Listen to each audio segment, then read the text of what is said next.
కుక్కల అరుపులకు కుందేళ్లు భయపడతాయి, కానీ సింహాలు భయపడవు. నీ ఎదురుగా మాట్లాడే దమ్ము లేని దద్దమ్మలే నీ వెనుక వారి ఇష్టానికి మాట్లాడుతారు. ఇలాంటి అరుపులను నువ్వు ఎప్పుడూ పట్టించుకోకు. జీవితం ఎప్పుడూ నువ్వు ఎదురు చూస్తున్నట్లుగా మారదు, కానీ నువ్వు ఎదురు చూస్తున్న విధంగా మార్చుకోవచ్చు. అది కూడా నువ్వు ప్రయత్నిస్తేనే మాత్రమే సాధ్యం. అర్ధరహితమైన మాటల కన్నా అర్థవంతమైన నిశ్శబ్దం చాలా గొప్పది. దేవుడు మనకు ఒకటి దూరం చేస్తున్నాడు అంటే దాని అర్థం అంతకంటే గొప్పది ఇంకేదో మనకు అందించబోతున్నాడు అని.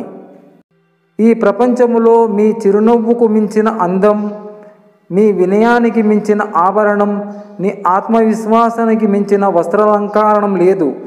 అందుకే మీరు ఎల్లప్పుడూ వాటిని కలిగి ఉండండి. నిన్ను చూసి భయపడేవాడు నీ వెనక నిన్ను ద్వేషిస్తాడు. మనిషిది చాలా విచిత్రమైన స్వభావం. ఇసుకలో సౌధము చూస్తాడు, రాయిలో శిల్పం చూస్తాడు, లోహములో ఆభరణం చూస్తాడు, ఆకులో ఔషధము చూస్తాడు, అద్దములో అందం చూస్తాడు, వ్యసనములో ఆనందం చూస్తాడు.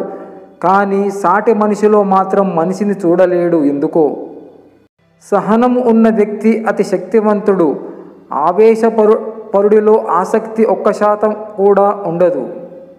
సంతోషం నేర్పలేని ఎన్నో విషయాలు కన్నీళ్లు నేర్పాయి.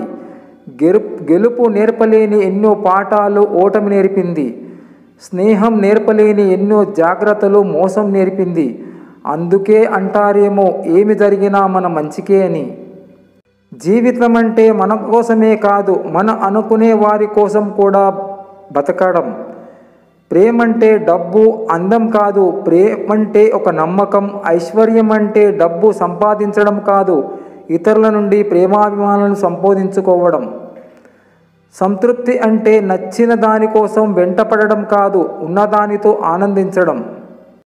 మనం చేసిన మంచిని మరుక్షణమే మర్చిపోవాలి. మనకు మంచి చేసిన మనిషిని మరణించే క్షణం వరకు గుర్తుంచుకోవాలి. నీతి, న్యాయం, ధర్మం, దానం, త్యాగం ఈ గుణాలున్నవారే నిజమైన ఆస్తిపరులు. అన్నిటికంటే పెద్ద తప్పు ఏంటంటే మన అంతరాత్మ వద్దు అని చెప్పిన పరిస్థితుల ప్రభావం వల్ల మనకు నచ్చని పనులు చేయటమే. నిజం అబద్ధంకు తేడా తెలుసా? నిజాలను నిర్భయంగా చెప్పినా నమ్మరు, అబద్ధాలను ఆలోచించి చెప్పితే నమ్ముతారు. జ్ఞానం అనేది సంపాదిస్తే వచ్చేది కాదు, మనలో ఉన్న అజ్ఞానాన్ని విడిచిపెడితే దానంతట అదే వస్తుంది.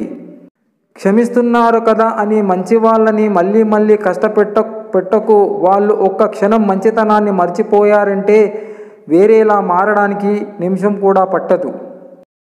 అప్పు చేస్తే జాగ్రత్త అవసరం, తప్పు చేస్తే సరిదిద్దుకోవటం అవసరం. లేకుంటే రెండు నిన్ను ముంచేస్తాయి.